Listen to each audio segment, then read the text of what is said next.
Magandang umaga po sa ating lahat. Gusto ko lang pong dagdagan din yung testimony ni Sister Relin. Kasi naranasan ko rin yan nung yung closing na ba sa graduation. Kasi may mga hindi rin kami pagkakaunawaan doon dati pa ako sa school ko sa Manawag Elementary. Tungkol naman doon sa guest speaker namin. So meron kami hindi pinagkaintindihan. Yan. Tapos, ganun din, pinost din ako. Talagang minention yung pangalan ko. Marami ng mga nag-isa-isa, marami na din mga nag-comment na hindi maganda. So, nandun ako sa Baguio noon na nagbabakasyon ako, na-relax. Pag-isip ko sa umaga, nandun na, nakabalandra na yung post na yun. Talagang ninervyos din ako, sis. Alam mo yung pakiramdam na ginajudge ka na ng lahat ng mga tao. Tapos ng mga kapatid ko naman, text. May mga sinasabi na ganito gawin ko, ganito. Sabi ko naman, parang hindi ko naman kayang gawin yun. So sabi ko, ipagpapasa Diyos ko na lang. Hindi ako nag-comment, hindi ako kumibo. Sabi ko, Lord, ibinigay mo yan. Alam ko, kaya ko yan. At hindi ako magsasalita, aayusin mo yan. Amen? So hindi ako nag-comment. Wala akong ginawang hakbang. So, bilang tao, gusto ko magharap-harap kami doon kay na kapitan. Na gusto ko rin ipamukha kung ano yung gusto kong sabihin. Pero sabi ko, parang wala namang maitutulong yun sa akin. So, hindi ako nagsalita, wala akong ginawa. Sabi ko, it will pass. Ano lang yan, test lang yan. Trial lang yan, na alam naman ng Diyos na kaya natin. So, pinahihintulutan ng Panginoon na dumating yung mga trial sa buhay natin, mga hamon na yan. Dahil alam niya, kaya natin. Kasi hindi ang Diyos ang nagbibigay niya mga trials na yan. Bigay lang ng kaaway kasi tinitest niya. Nakita kasi niya kung gaano tayo katatag. So sabi ng kaaway, sige na, tignan ko nga kung hindi masisway si Relin. Bigyan ko nga siya ng problema kasi nakikita ko nag-grow siya. Nagagamit siya ng Panginoon. Nagagamit mo siya. So, tinitest ka. Nagpapaalam yung ating kalaban sa ating Panginoon. So, ang ating Panginoon ay confident na alam niya na kaya natin. So, sige, okay lang. Sabi ng Panginoon, i-test mo siya, pero alam ko kakayanin niya yan. Amen? So, sa atin, kapag may mga problema tayong ganyan, huwag tayong pa-apekto, huwag tayong, yun yung iniisip na natin na parang ang bigat-bigat na ng mundo, napaka-unfair na. Lalo sa social media, mawawala yan, matatabunan ng mga viral na mga posts na yan. So, tayo, yung ginawa ko, blinak ko siya, hindi ko lahat hindi ko na tinitignan. Pag may nakita ako na nagko-comment, i-block. So, marami akong na-block ng mga banal. Di ba? Ang sabi ng Diyos, maraming tao ang tinatanggal sa ating mga buhay. Kasi hindi sila karapat-dapat. Wala silang maibibigay sa atin ng mga pagpapalo. Tinatanggal nila yun.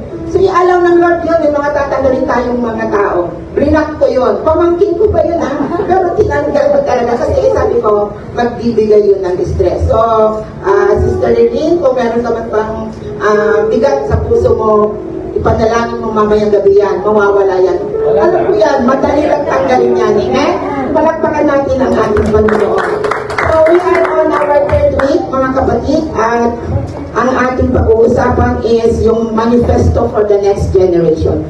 Nung binabasa ko ito, parang next generation, parang mga kabataan lang naman yung pinapatungkulan. Pero tayo lahat, i-claim natin, we are the next generation. Amen?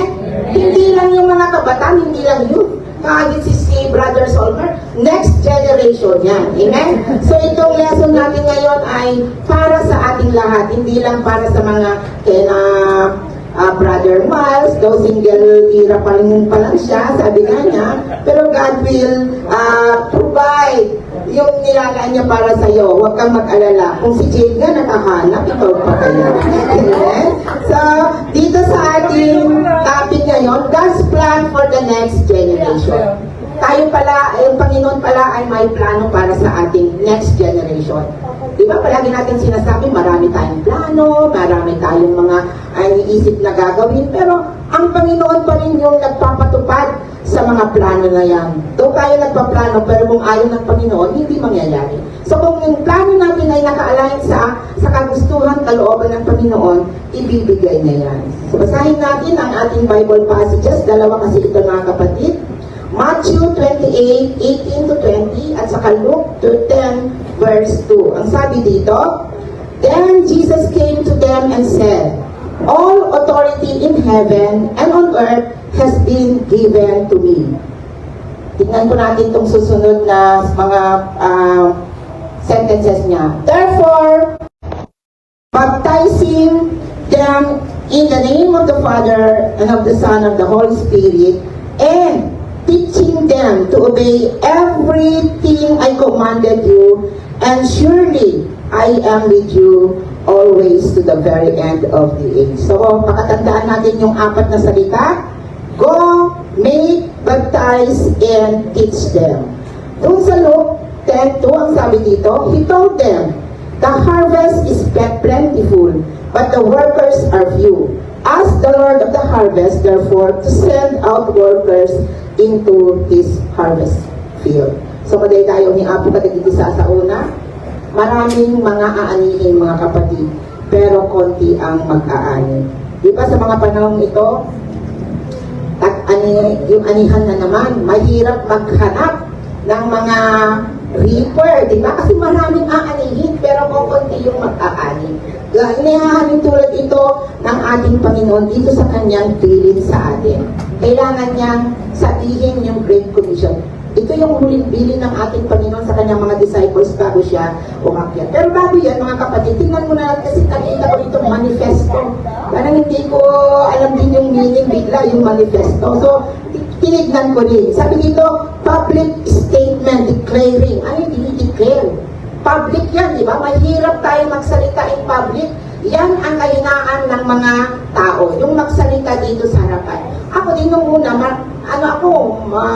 talagang ako yung ANC, ako yung palagi nagsasalita pag may program, may fiesta. Pero kapag nagsalita ka dito sa harapan, ibang usapan. Napakahirap magsalita kapag ang sinasabi natin ay yung mga salita ng ating Panginoon. Pero ang sabi dito, mga kapatid, yung manifesto, yung public statement declaring the purpose, what you believe in. Ano ba ang pinapaniwalaan mo? Ano ba yung what you stand for?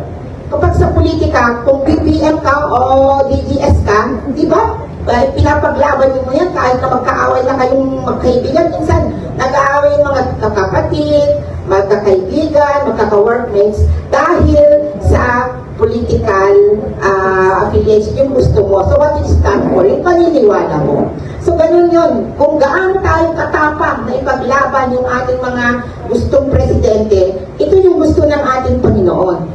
Sabihin mo in public, yon yung purpose natin, what you believe in. Ano pa?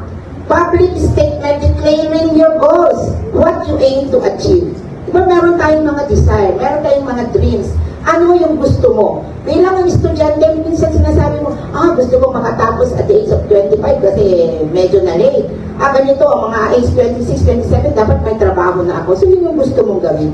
As a teacher naman, gusto mo, after 30 years old ka na, dapat graduate ka na ng master na, dapat naka-PhD ka na. Meron tayong kanya-kanyang mga gustong i-achieve sa ating buhay. So, yun yung mga public declaration dito sa manifesto nito. Ano pa? Values. What principles, what beliefs, standards guide your action? So ano ba yung, kapag may ginagawa ka, ano ba yung mga tinitignan mong mga bagay na kailangan mong sundin? Bilang halimbawa, bilang teacher ka, hindi mo naman pwedeng gawin kung ano ang gusto mo, pero kasi meron kang pinapangalagaan na status sa buhay. So, tingnan natin yung mga values, mga principles natin. Sinasabi dito, ang manifesto ay isang pahayag, publikong pahayag, paninindigan, announcement, at saka paniniwala. So ito yung mga sinasabi dito, manifesto for the next generation. So ito yung gustong sabihin ngayon ng ating Panginoon, kung ano ba ang dapat natin sabihin publicly, kung ano yung pinapaniwalaan natin, ano ang purpose mo, ano ang goals mo sa buhay. Ang sabi dito, di ba sa mga Instagram posts, sa mga pinopost natin araw-araw, meron tayong binabalandra dyan. Mga kakilala ko, 10 beses pa nagpo-post dyan. So, meron siyang gustong i-achieve. Meron din siyang goal. Meron siyang purpose. Bakit niya ginagawa yun, di ba? Tayo ba nagpo-post sa social media? Alam ko naman tayong lahat may mga post na ganyan. So, minsan, sinasabi mo kahit maraming nagagalit sa iyo kasi doon ka naniniwala, di ba? Ano bang sabi mo minsan ano ba, post ko ito, di ba? Wall ko ito.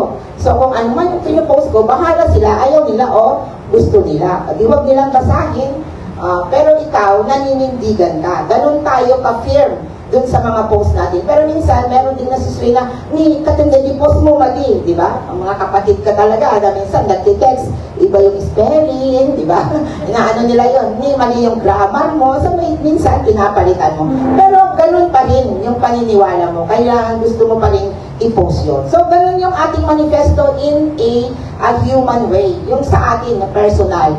Pero ang gusto ng ating Panginoon, yung manifesto na to for the next generation, hindi lang ito sa mga pastors, hindi lang ito sa mga missionaries, hindi lang ito sa mga matatanda o may mga 50-an lang sinasabi ni pastor na yung mga may edad. Pero yung manifesto na ito, kahit anong edad ka pa, kahit ano yung kalagayan mo sa buhay, pwede natin itong gawin. Napansin niyo yung testimony ni Brother Miles kanina, sabi niya hindi naman siya nanggaling sa royal na family, Pope lang siya. Di ba? Pero ginawa siyang royal ng Panginoon. Amen? So, hindi natin kakailanganin na graduate ka ng PhD, graduate ka ng MAET, o mayaman ka, anak ka ng mayor, anak ka ng governor, bago ka makapag-share yung gusto ng ating Panginoon, yung purpose ng ating buhay. Amen? So, ang kailangan lamang ng Panginoon, gusto niya yung willingness natin, yung commitment natin, na gusto natin, dahil kaya natin. Sabihin na natin, kaya ko. Kaya ko. Kaya natin lahat. So, ang sabi dito, the authority of the manifesto, ang sabi dito, God's power behind the plan.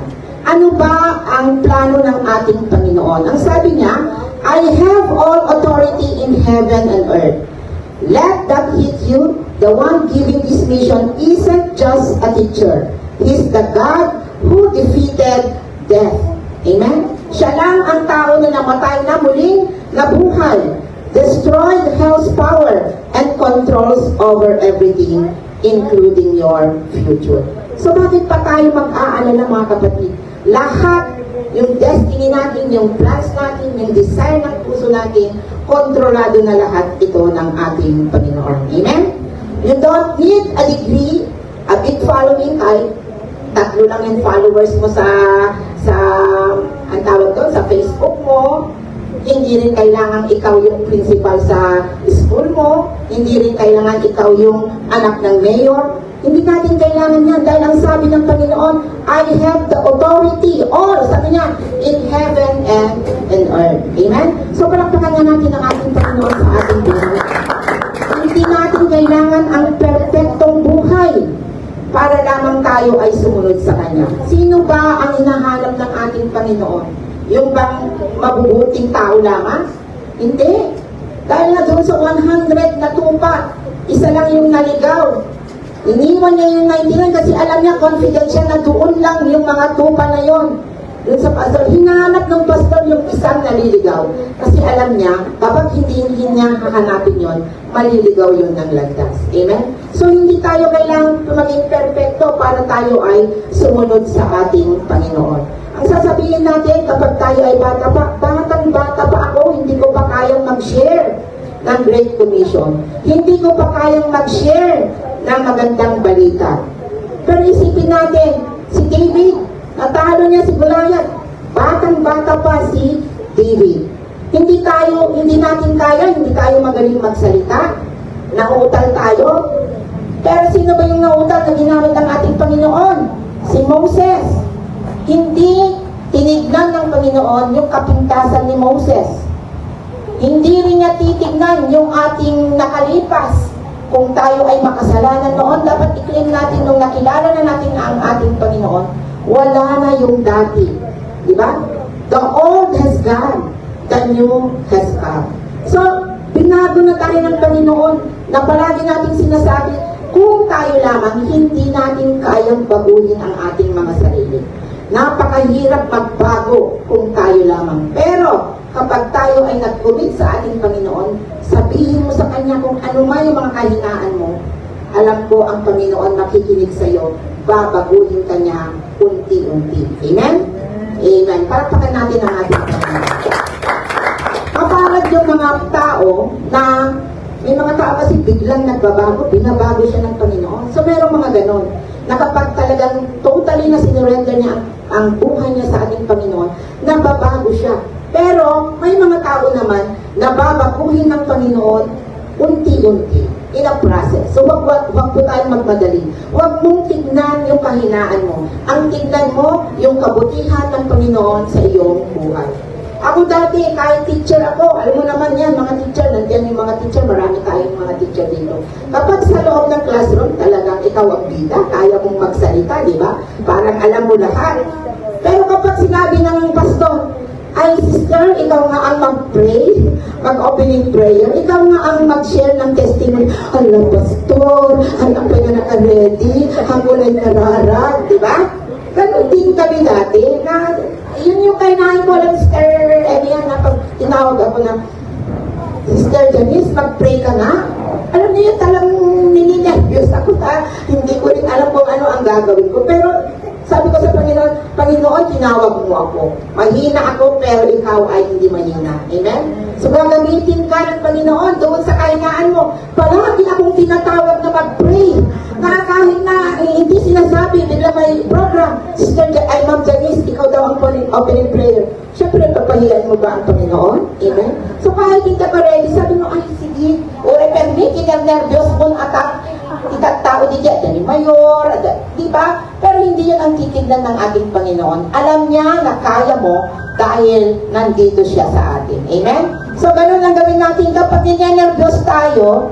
Yung mga dalawa kong kapatid, si Ma'am Love at saka si Ma'am Mali, kahit na ganyan din sila, pero kapag tinawag sila mag-pray, alagang nag-pray naman sila. Amen? So, parapakan natin ang buhay ni Sister Love at Sister Normally. Ganyan yan, nakikita din nila yung mga bunga na nagliliwanag din sila. Amen? Kasi hindi ka naman tatawagin kung alam nila na hindi ka naman karapat dapat. Hindi lahat ay tinatap na mag-opening prayer. Amen? Bakit ka tinatawag na mag-opening prayer? Kasi may nakikita silang something sa iyo. Kaya kung tinawag ka na mag-opening prayer, mag-testify, glory to God, praise God. Kasi nakikita nila yung goodness ng Panginoon sa iyong buhay. Hindi mo na kailangang ipagmalaki. Hindi mo kailangan ipangalandakan yung maging boastful na, nung tinanggap ko ang Panginoon, binago niya ako, napakabait ko na ngayon, ganito na ang ginagawa ko. Hindi natin kailangang magmalaki, mga kapatid. Let others, na makita nila kung ano yung pagbabago na ginawa ng Panginoon sa iyo at magmagnify, magliliwanag ka sa kanilang mga buhay. Makikita na lang, kayo ni Sister Love, hindi ka kastoy mo tata. Amen? So, at dadagiging panagbalbalin tayo nga, hantayo nga si tayo tinangbalbalin, o di hantay na pupuutan ni Apo, binalbaliwan na tayo. Amen? So, stop waiting for someday. Antay may baga nga, ito no naggraduara ko na, ito no ag-retire na ko, ito no mas, hapon to ang mo ngay, no, ang kapit na karintilita niya, dadayin ni Apo, awan kanton. So, hapon na fulfill, day jay, purpose ni Apo itibiyag mo. Kasi ang purpose ng Panginoon, bakit tayo nandito, is to worship Him, is to praise Him, and to share the Great Commission. Amen? Kailangan yun, na gawin natin yan. Yan ang bilin ng ating Panginoon na dapat natin gawin.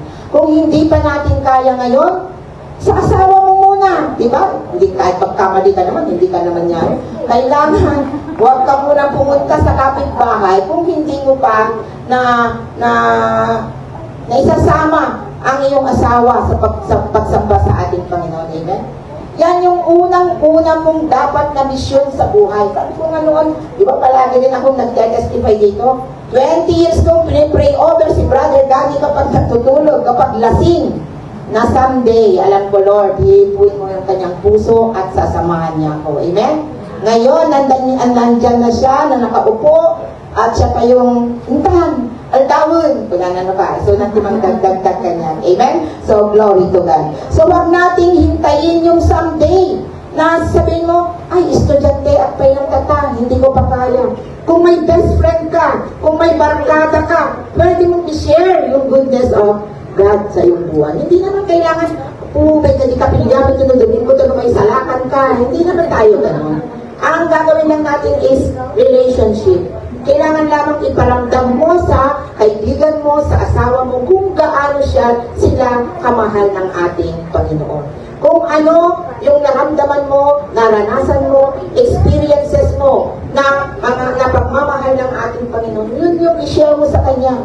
Makikita niya kung gaano kabuti ang Panginoon sa Kanyang buhay. Amen? So yung mga wala pang asawa dito, mga kapatid, mga barkada, yun yung patuloy nating i-goal sa ating buhay.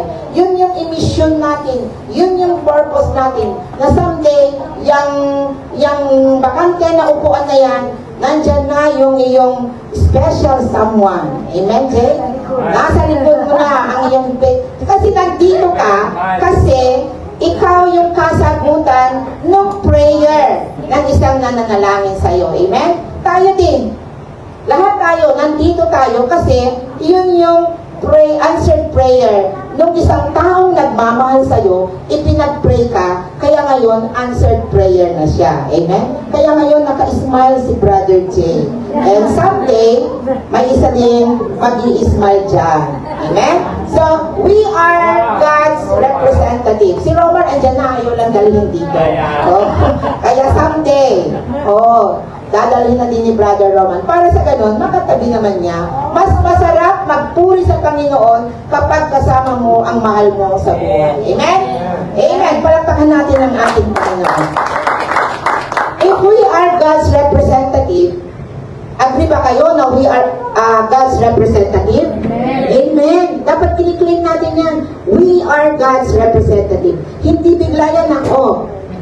Sister Janice, anak ko, ag-preach ka. Hindi naman siya ganun. So, nasa proseso din yan. Nung tinawag kami ni Pastor na i-ordain kami talagang, hindi kaya, ayaw talaga namin. Parang sabi ko, worthy ba ako na tawagin Pastor?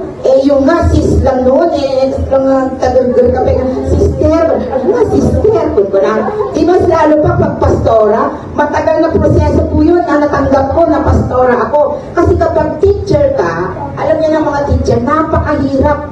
Dahil tayo ay nagagalit sa mga bata, meron tayong mga nagagawa na minsan hindi naman karapat-dapat o kaaya-aya sa ating Panginoon. Pero sabi nga ni Pastor, sino nga yung perfecto? Amen? Tayo ay nabubuhay dahil sa grasya ng ating Panginoon.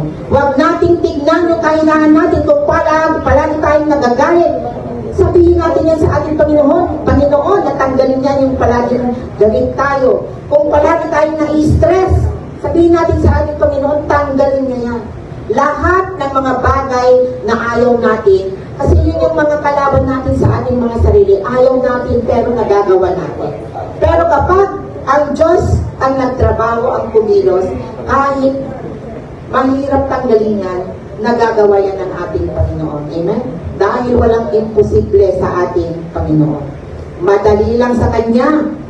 Tayo nga, nilalang niya, di ba? Yun pa kaya, mga parte lang ng ating buhay, mga ugali lang natin. Mahina tayo, madali tayo matukso. Pero pag ang Panginoon na ang nagsalita, kumilos sa ating buhay, tanggal lahat yan. Amen? Agree? Agree. Amen. So, dito, the mission of the manifesto. Ano ba yung mission ng manifesto? Ito yung God's plan. What God's plan asks you to do? Ano ba ang gusto ng ating Panginoon na gawin natin? Ready ka na. Kasi nasabi mo na kanina sa sarili mo, kahit estudyante ako, kahit hindi pa ako tumatay sa harapan, kung gagamitin ako ng Panginoon, I am willing to do. Sabihin mo nga sa sarili mo, I am willing to do. I am willing to do. O, hindi ako ang kausap niyo dyan, ha?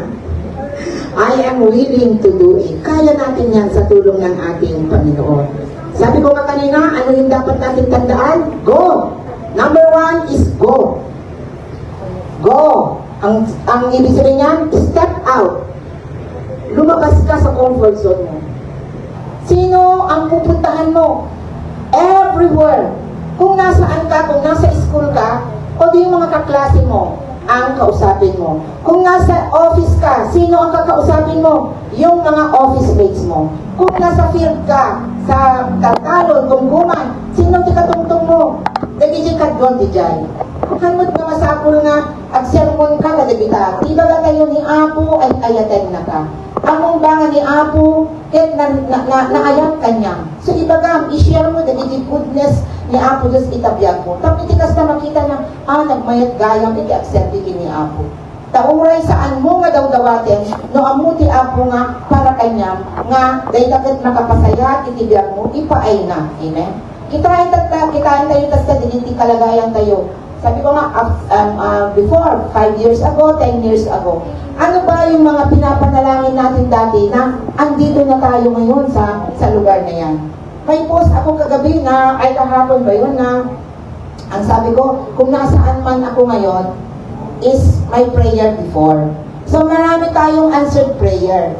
Yung mga hinihingi natin dati ay ibinigay na ng Panginoon. Pero mas maraming ibinigay ang Panginoon na hindi natin hiningi. So yun yung mga pwede natin i-share sa kanila. Yung kabutihan ng ating Panginoon sa ating buhay.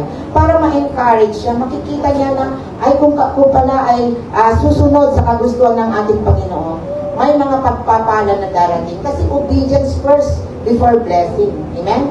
Hindi darating yung pagpapala kung wala tayong obedience sa ating Panginoon. So, kailangan mag-go ka muna. Step out. Go out to your comfort zone. Puntahan mo yung mga tao na nangangailangan ng encouragement. Hindi lang naman pag sinabing go at step up ay pupunta ka sa malalayong lugar. Ano ang silbi ng messenger?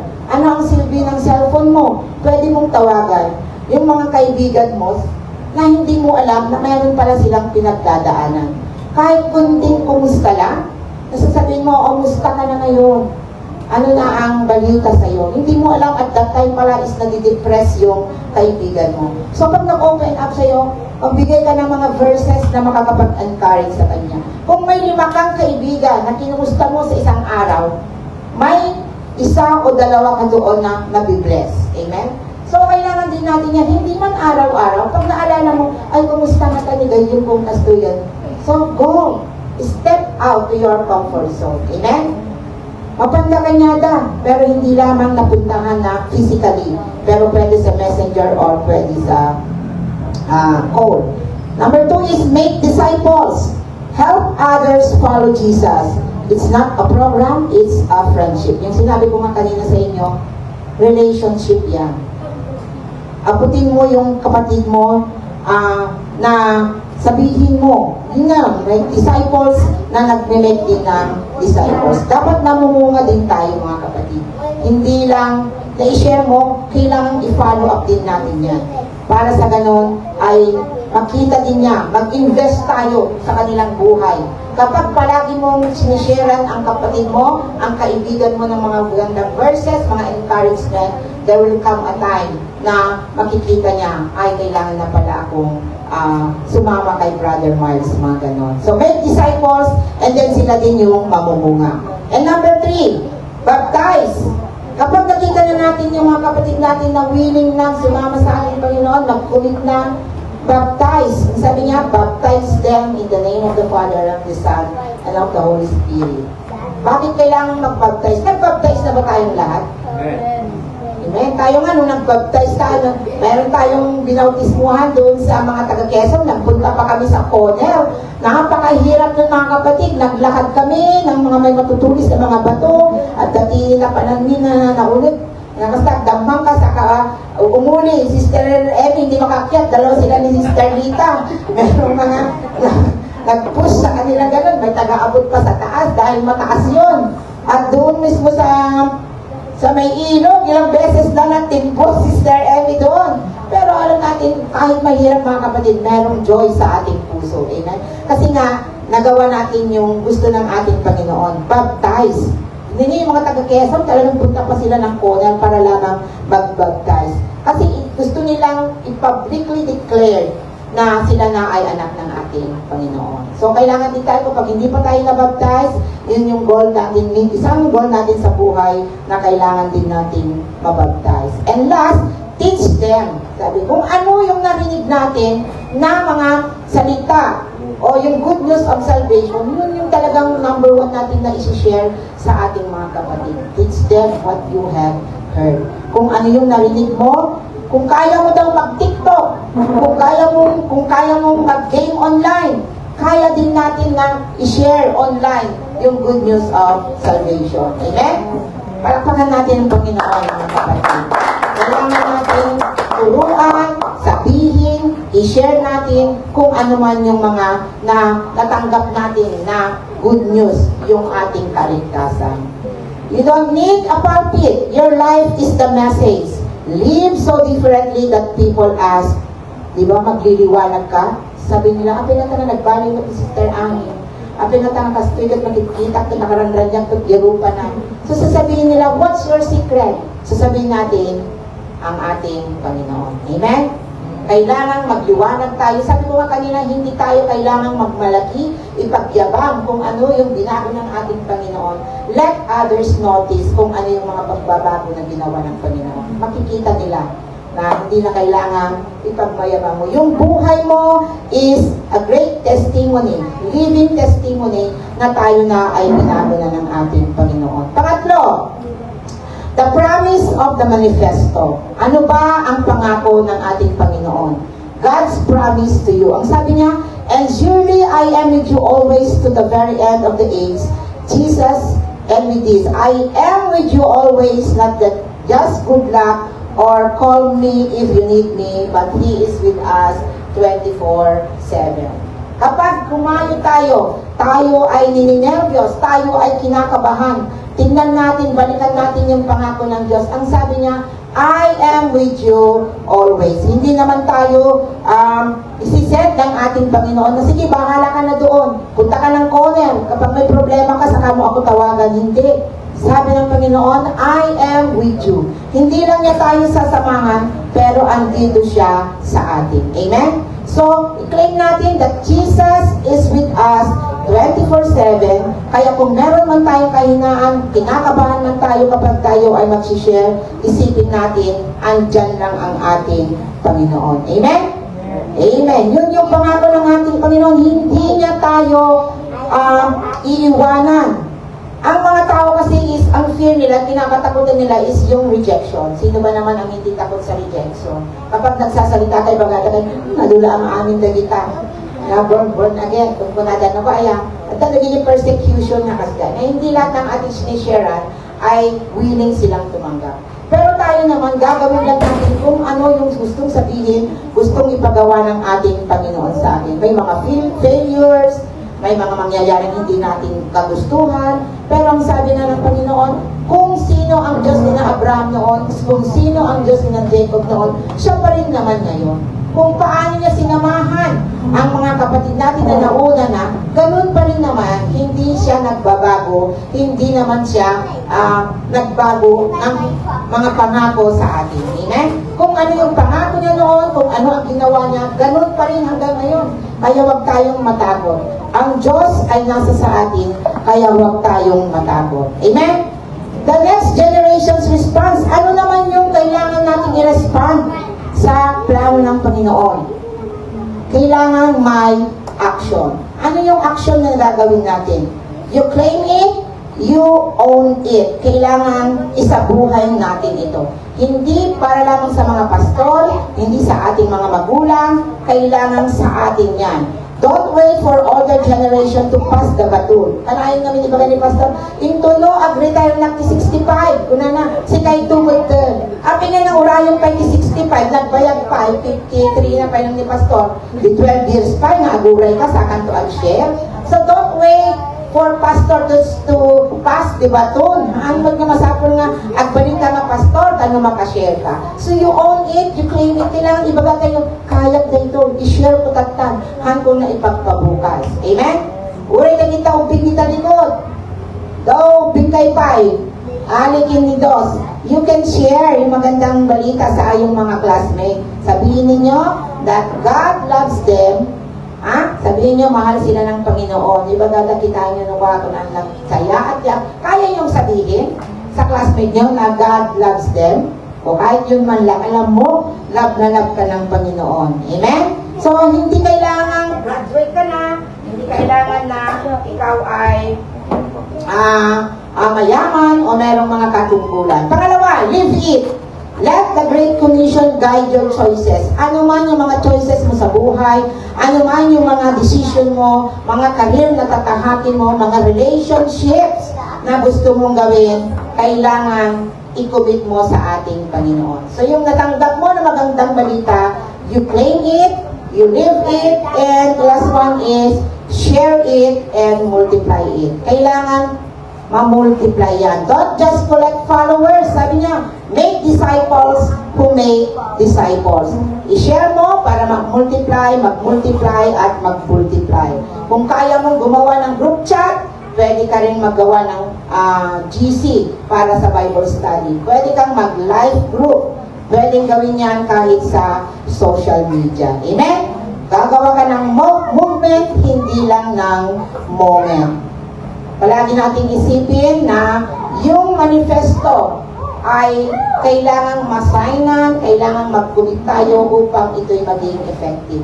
Kahit narinig na natin yan, na-claim na natin yan, pero hindi mo naman kinumit yung iyong sarili, wala ring mangyayari. Amen? So kailangan isipin mo, sabihin mo sa sarili mo na gagawin ko, I will claim it, I will live it, I will share it, and I will sign it. Amen? So tumayo tayong lahat mga kapatid, and we will make a commitment to our Lord at sasabihin natin na ang ating Panginoon ang tutulong sa atin na mapanatili natin ang ating pananampalataya. Sasabihin natin na yung pananampalataya na natanggap natin, hindi lamang yung pupunta tayo dito sa church upang gampanan natin yung ating lingguhang obligasyon. Hindi ito obligasyon, kundi ito ay isang paraan upang sambahin natin ang ating Panginoon. Sa mga next generations, hindi lang ang mga kabataan, kundi tayong lahat na narito ay pwedeng magpagamit sa ating Panginoon. Sabihin natin, we are the next generation. We have been commissioned. We will go. We will make disciples. We will speak. We will teach. We will not be ashamed. We are disciples who make disciples.